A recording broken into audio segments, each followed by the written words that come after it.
Hi ನಮಸ್ಕಾರ. ಸಮಗ್ರ ಸುದ್ದಿ ಸಮಾಚಾರಕ್ಕೆ ಸ್ವಾಗತ.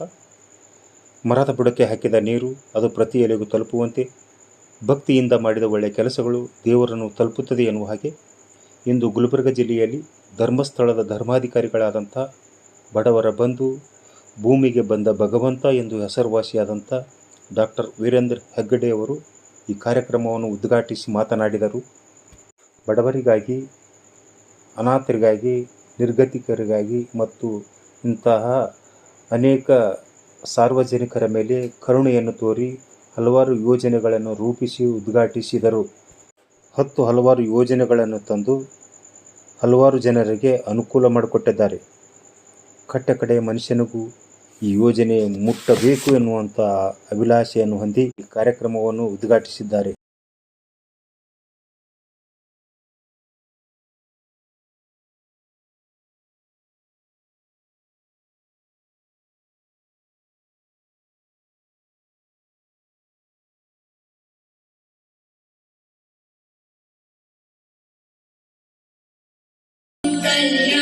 ಮುಖ್ಯಮಂತ್ರಿಗಳ ಕಾರ್ಯಕ್ರಮ ನೀತಿ ಸಲಹೆಗಾರರಾದಂತಹ BR ಪಾಟೀಲ್ ಅವರು ಕೂಡ ಜ್ಯೋತಿಯನ್ನು ಬೆಳಗಿಸಬೇಕಾಗಿ ಕೋರುತ್ತೇನೆ.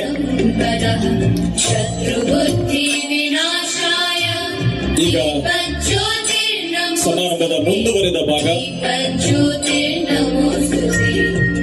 ದಕ್ಷಿಣ ಕರ್ನಾಟಕದಲ್ಲಿ ತೆಂಗಿನ ಹಿಂಗಾರನ್ನ ಅರಳಿಸಿ ನಮ್ಮ ಭಾಗಕ್ಕೆ ಸಮೃದ್ಧಿಯನ್ನ ನೆರವೇರಿಸಬೇಕನ್ನುವಂತ ಪ್ರಾರ್ಥನೆಯನ್ನ ಮಂಜುನಾಥ ಸ್ವಾಮಿಯಲ್ಲಿ ನೆರವೇರಿಸ್ತಾ ಹಿಂಗಾರನ್ನ ಅರಳಿಸ್ತಾ ಇದ್ದಾರೆ. ಒಂದು ಜೋರಾದ ಚಪ್ಪಾಳೆಯನ್ನು ತಟ್ಟಿ ಆ ಕಾರ್ಯಕ್ರಮಕ್ಕೆ ಸಾಕ್ಷಿಯಾಗೋಣ.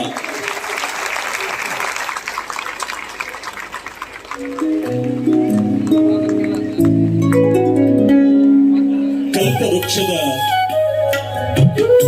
ಫಲ ನಮಗೆ ಕಲ್ಪವನ್ನ ನೀಡಲಿ, ಇಷ್ಟಾರ್ಥಗಳು ಸಿದ್ಧಿಯಾಗಲಿ. ಇಲ್ಲಿರುವಂತ ನಮ್ಮೆಲ್ಲರಿಗೆ ಸುಖ, ಶಾಂತಿ, ಸಮೃದ್ಧಿ ಮಂಜುನಾಥ ಸ್ವಾಮಿಯ ಮುಖೇನ ನಮ್ಮೆಲ್ಲರ ಮನಸ್ಸುಗಳನ್ನು ಅಳಿಸುವಂತ ಶಕ್ತಿ ಕೊಡಲಿ ಅನ್ನುವಂತ ಪ್ರಾರ್ಥನೆಯನ್ನ ಮಾನ್ಯ ಮಂತ್ರಿಗಳು, ವೇದಿಕೆಗಿರುವಂತ ಎಲ್ಲ ಗೌರವಾನ್ವಿತ ಗಣ್ಯರು ನಿರ್ವಹಿಸಿದ್ದಾರೆ. ಅವರಿಗೆ ಧನ್ಯವಾದಗಳು. ಪರಮಪೂಜ್ಯರ ದಿವ್ಯ ಸಾನ್ನಿಧ್ಯದಲ್ಲಿ ವೇದಿಕೆ ಮೇಲಿರುವ ಎಲ್ಲ ಗಣ್ಯಮಾನ್ಯರ ಉಪಸ್ಥಿತಿಯಲ್ಲಿ ಕರಪತ್ರ ಬಿಡುಗಡೆಯನ್ನ ಮಾಡಿದ್ದಾರೆ. ಎಲ್ಲರೂ ಜೋರಾದ ಚಪ್ಪಾಳೆಯೊಂದಿಗೆ ನೀರು ಉಳಿಸಿ ಯೋಜನೆಗೆ ಇವತ್ತು ಚಾಲನೆಯನ್ನ ಕೊಡ್ತಾ ಇದ್ದೇವೆ. ಜೋರಾದ ಚಪ್ಪಾಳೆಯೊಂದಿಗೆ ಅಭಿನಂದನೆಯನ್ನ ಸಲ್ಲಿಸೋಣ. ಸೋರಿಕೆಯಾಗುವ ಕ್ಯಾಂಪ್ಗಳನ್ನ ಸರಿಪಡಿಸಿ ಅರಿಯುವ ಗಸ್ತಿ ಮಾಡಬೇಕನ್ನುವಂಥದ್ದು ಪೂಜ್ಯರ ಸಂಕಲ್ಪ. ಆ ಸಂಕಲ್ಪದ ಭಾಗವಾಗಿ ಇವತ್ತು ಪೂಜ್ಯರು ಜನಜಾಗೃತಿ ಕಾರ್ಯಕ್ರಮಕ್ಕೆ ಚಾಲನೆಯನ್ನ ನೀಡಲಿದ್ದಾರೆ.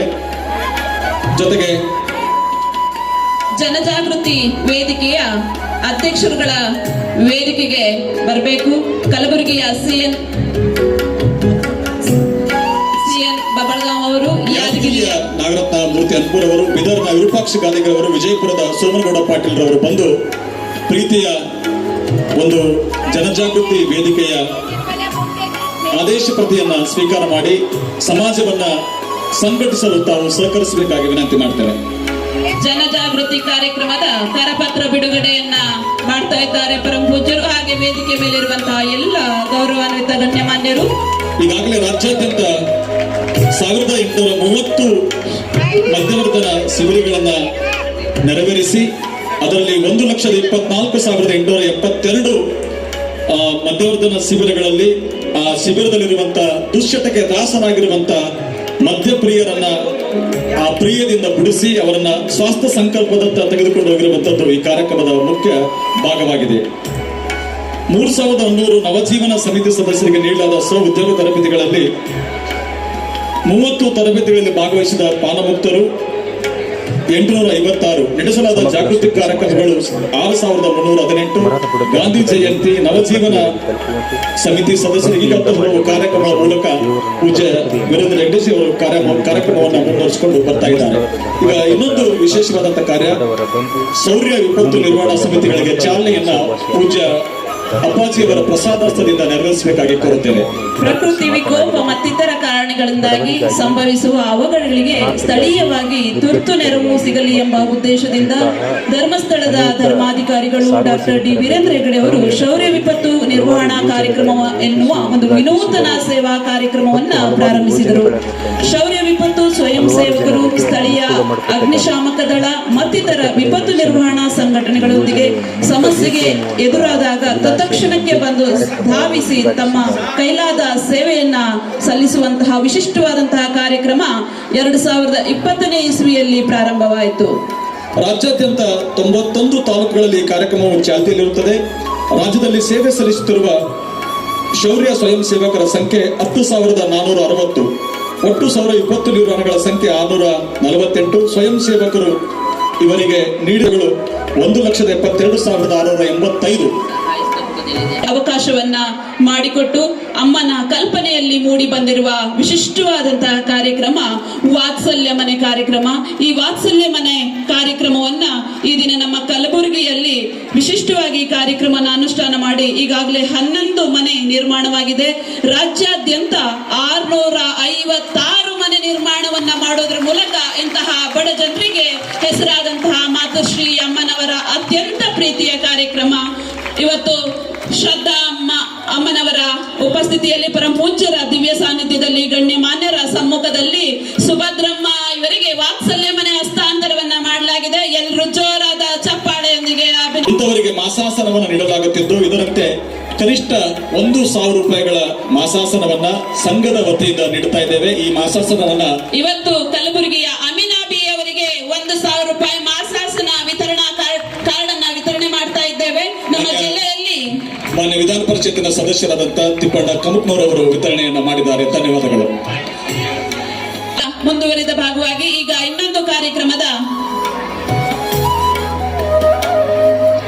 ಜನಮಂಗಳ ಕಾರ್ಯಕ್ರಮ.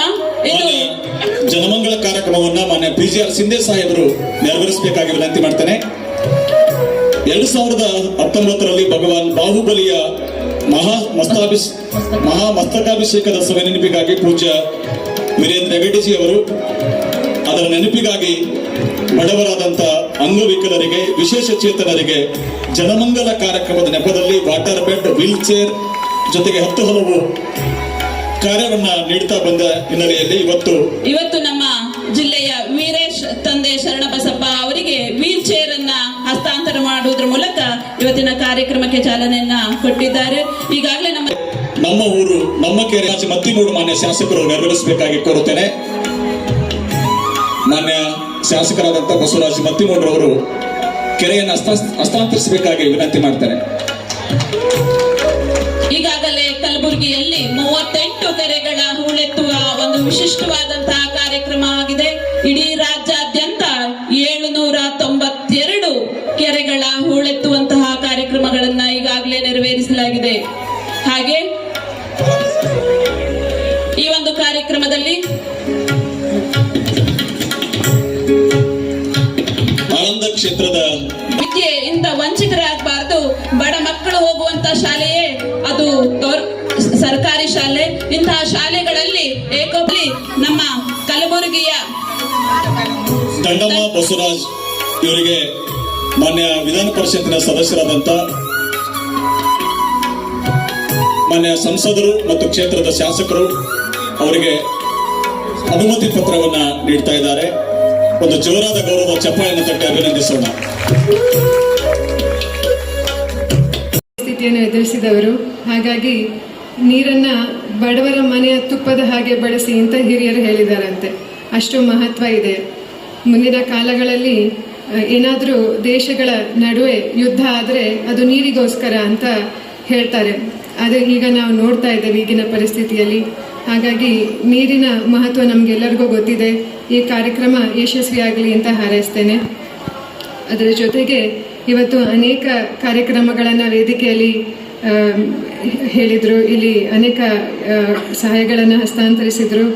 ಎಲ್ಲವನ್ನ ನಮ್ಮ ಯೋಜನೆಯ ಸದಸ್ಯರ ಮನೆ ಬಾಗಿಲಿಗೆ ತಲುಪಿಸುತ್ತಿರುವಂತಹ ಎಲ್ಲ ಕಾರ್ಯಕರ್ತರಿಗೆ, ಇದನ್ನು ಯಶಸ್ವಿಯಾಗಿ ನಿರ್ವಹಿಸುತ್ತಿರುವ ಎಲ್ಲ ಅಧಿಕಾರಿಗಳಿಗೆ ನನ್ನ ಅಭಿನಂದನೆಗಳನ್ನು ಹೇಳ್ತಾ, ಕೆಲವು ಭಕ್ತರ ಹಡುವಿನ ಅನ್ನದಾತರು ಪೂಜ್ಯರು ಪೂಜ್ಯರ ಪಾದಸ್ಪರ್ಶದಿಂದ ಇಲ್ಲಿ ಜಲವೆಲ್ಲವೂ ತೀರ್ಥವಾಗಿದೆ, ಹುಲ್ಲೆಲ್ಲವೂ ಪತ್ರಿಯಾಗಿದೆ. ಇಲ್ಲಿ ಹಸಿದ ಹಸುವಿಗೆ ಹಸಿರುಳು ಸಿಕ್ಕಂತೆ, ಕಾದ ವೈಶಾಖಕ್ಕೆ ಮುಂಗಾರಿನ ಮಳೆಹನಿಗಳು ತಂಪು ಹೊಡೆದಂತೆ.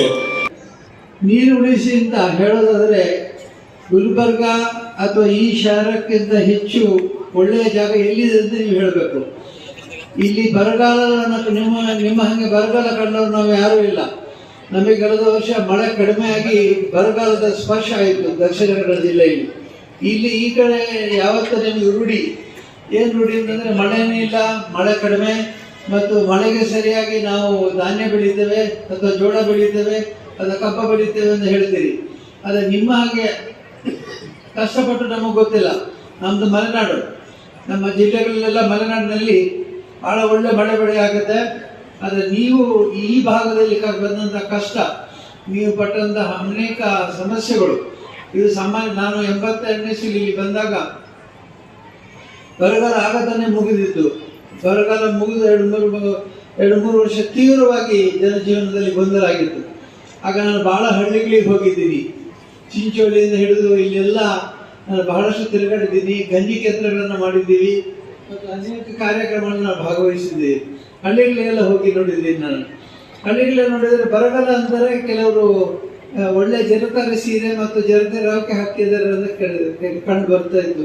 ನಾನು ಕೇಳಿದೆ ಏನಪ್ಪ ಇದು ಅಂತ. ಅದಕ್ಕೆ ಅವ್ರು ಹೇಳಿದರು, ನಮ್ಮ ಬಟ್ಟೆ ಎಲ್ಲ ಹಾಳಾಗೋಗಿದೆ, ಹೊಸ ಬಟ್ಟೆ ಕೊಡಲಿಕ್ಕೆ ನಮ್ಮದು ರೊಕ್ಕ ಇಲ್ಲ, ಅದಕ್ಕೆ ಮದುವೆ ಕೊಟ್ಟಂಥ ಸೀರೆನೆಲ್ಲ ಹಾಕ್ತಾ ಇದ್ದೀವಿ ಮೇಲೆ, ಆದ್ದರಿಂದ ಇವತ್ತು ನಾವು ಇಲ್ಲಿ ಜೀವನ ಮಾಡ್ತಾ ಇದ್ದೀವಿ. ಇಷ್ಟು ಕಷ್ಟಪಟ್ಟಂಥ ಮಹಿಳೆಯರು ಬೇರೆ ಯಾವ ಜಿಲ್ಲೆಯೂ ಇಲ್ಲ.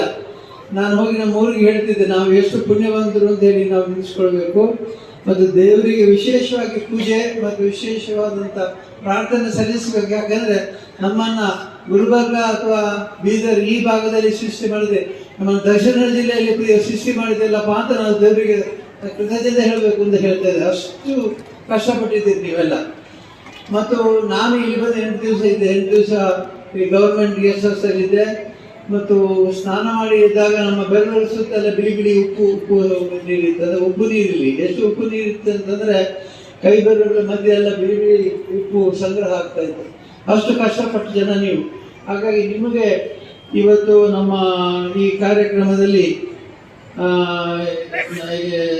ಡಾಕ್ಟರ್ ಜಪಸ್ಯ ಅವರು ಏನು ಹೇಳಿದರು, ನೀರು ಉಳಿಸಿ ನೀರು ಪ್ರತ್ಯೇಕ ಮಾಡಿ ಅಂತೇಳಿ, ಇದು ಬಹಳ ಒಳ್ಳೆಯ ಮಾತು ಮತ್ತು ಈ ಭಾಗಕ್ಕೆ ಬಹಳ ಅತ್ಯಂತ ಸೂಕ್ತವಾದ ಮಾತು. ನಾವು ನೀರು ಉಳಿಸೋದಕ್ಕೂ ನೀರು ಉಳಿಸೋದಕ್ಕೂ ಬಹಳ ವ್ಯತ್ಯಾಸ ಇದೆ. ನೀವು ನೀರನ್ನು ಪೋಲು ಮಾಡದೆ ಪ್ರತಿ ಹನಿ ಹನಿ ನೆರಳು ಉಳಿಸೋ, ಹನಿ ಹನಿ ಕುಡಿದರೆ ಹಳ್ಳ ಅಂತ ಒಂದು ಮಾತಿದೆ. ನಾವು ತಿರಸ್ಕರಿಸುವಂಥ ಎಷ್ಟೋ ವಿಷಯಗಳಿರ್ಬೋದು, ಅದರ ನೀರನ್ನು ಮಾತ್ರ ತಿರಸ್ಕರಿಸುವಂತಿಲ್ಲ. ಇಲ್ಲಿ ಬಟ್ಟೆ ಹೋಗಿ ನಮ್ಮ ಧರ್ಮಸ್ಥಳದಲ್ಲಿ ನದಿಯ ಹತ್ತಿರ ಹೋದರೆ ತುಂಬ ಸೀರೆಗಳಿರ್ತವೆ, ಮತ್ತು ಬೆಡ್ಶೀಟು ಮತ್ತು ರಾತ್ರಿ ಮಲಗೋ ಹಾಸಿಗೆಗಳೆಲ್ಲ ತಂದು ಅಲ್ಲಿ ಒಣಗಿಸಿ ಹಾಕಿದ್ದಾರೆ. ನಮ್ಮವ್ರು ಕೇಳ್ತಾರೆ, ಏನಿದು ಇಷ್ಟು ಬಳಸ್ತೀವಿ ನೀವು, ಇಲ್ಲಿಯೇ ನಿಮ್ಮ ಮನೆಯಲ್ಲಿ ನೀರು ಹೋಗೋದಿಲ್ಲ. ನಾನು ಹೇಳ್ತೀನಿ, ಅವರು ಮನೆಯಲ್ಲಿ ನೀರಿಲ್ಲದೆ ಧರ್ಮಸ್ಥಳಕ್ಕೆ ಬಂದು ಧರ್ಮಸ್ಥಳದಲ್ಲಿ ಬಟ್ಟೆ ಹೋಗುದು, ಇಲ್ಲೇ ಒಣಗಿಸ್ಕೊಂಡು ಹೋಗ್ತಾರೆ ಅಂತೇಳಿ. ಹಾಗೆ ನಮಗೆ ಬಹಳ ಸಮಸ್ಯೆ ಆಗುತ್ತೆ. ಕೆಲವು ಸಲ ಬಟ್ಟೆ ಒಣಗಿಸೋಕ್ಕೆ ಜಾಗ ಸಿಗೋದು ಅಷ್ಟಾಗುತ್ತೆ. ಆಮೇಲೆ ಇಲ್ಲಿ ಬಹಳ ಕಷ್ಟಗಳನ್ನು ನೀವು ಅನುಭವಿಸಿದ್ದೀರಿ. ನಮ್ಮ ಜಿಲ್ಲೆಗಳಲ್ಲಿ ಇಲ್ಲಿ ಎಷ್ಟೋ ಜನ ಶೌಚಾಲಯವನ್ನು ಉಪಯೋಗಿಸುವುದಿಲ್ಲ ಅಂತ ಹೇಳ್ತಾರೆ. ಶೌಚಾಲಯವನ್ನು ಉಪಯೋಗಿಸೋದಿಲ್ಲ ಅಂತ. ಯಾಕೆ ಶೌಚಾಲಯ ಉಪಯೋಗಿಸೋದಿಲ್ಲ ಅಂತ ನಾನು ಹೇಳ್ತೀನಿ ಅವರಿಗೆ, ಹಾಗೆ ಹೇಳಬೇಡಿ. ಅವರಿಗೆ ನಿಜವಾಗಿ ಸಮಸ್ಯೆ ನೀರಿದ್ದು. ಶೌಚಾಲಯವನ್ನು ಬಳಸಿದರೆ 30 ಲೀಟರ್ ನೀರು ಅದಕ್ಕೆ ಹಾಕಬೇಕಿಲ್ಲ, ಕೆಟ್ಟ ವಾಸನೆ ಬರುತ್ತೆ. 2-3 ದಿವಸದ ನಂತರ ಆ ಕಕ್ಕಸನ್ನು ಉಪಯೋಗಿಸ್ಲಿಕ್ಕೆ ಆಗೋದಿಲ್ಲ. ಅದರ ಬದಲಾಗಿ ಅವರು ಹಿಂದಿನಾಗೆ ಇರಬೇಕಲ್ಲ, ಬದಲಾವಣೆ ಆಗಬೇಕು. ಕಕ್ಕಸ ಉಪಯೋಗಿಸಬೇಕು ಮತ್ತು ಬಚ್ಚಲ ಮನೆಯನ್ನು ಉಪಯೋಗಿಸಿಕೊಳ್ಬೇಕು. ಆ ಎಲ್ಲ ನೀರನ್ನು ಪೋಲು ಮಾಡದೆ ಸಂಗ್ರಹ ಮಾಡಿ, ಬಟ್ಟೆ ಹೋಗಿ ನೀರನ್ನು ಸಂಗ್ರಹ ಮಾಡಿ ಮತ್ತು ಪಾತ್ರದ ನೀರನ್ನು ಸಂಗ್ರಹ ಮಾಡಿ ಅದನ್ನೇ ಸೋಸಿ ಅದನ್ನು ಪಾಯ್ಖಾನೆಗಳಿಗೆ ಬಯಸಿದರೆ ಎಲ್ಲ ಶೌಚಾಲಯಗಳು ಕೂಡ ಉಪಯೋಗ ಆಗುತ್ತೆ.